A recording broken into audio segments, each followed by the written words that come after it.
Hello guys, কেমন আছো সবাই? আশা করি সবাই ভালো আছো, সুস্থ আছো। আমিও ভালো আছি, কিন্তু আমার ছেলেটা না ভালো নেই। দুদিন ধরে খুব জ্বর হচ্ছে, কিন্তু কমছেই না। ওষুধ খাওয়াচ্ছি, তাও জ্বরটা কমছে না। কি করব ভাবতেই পারছি না। সকালের কাজবাজ সব সেরে রান্নাটা চাপিয়ে দিয়েছি, তারপর চাটাও খেয়ে নিলাম সাথে সাথে। তাহলে তো আর পরে খাওয়ার সময়টাই পাবো না।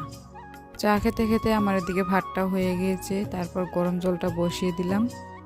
ছেলে এদিকে আবার কান্নাকাটি করছিল অল্প, তার জন্য ওকে নিয়ে বসলাম। বসতে বসতে আমার তরকারিটাও হয়ে গেল। দুপুরের জন্য একটা বাটিতে বেড়ে রেখে দিলাম, আর বর বলল তুমি ওকে নিয়ে বসে থাকো, আমি চচ্চড়িটা বসিয়ে দিই। আমার বর কিন্তু কোনোদিনও রান্নাঘরে আসে না, মানে রান্না করে না, তবু আজকে জানি না কেন রান্না করলো। তারপর সব রান্না কমপ্লিট করে আমি এদিকে গ্যাস ট্যাস মুছে নিয়ে তারপর ঘরটা মুছে নিলাম।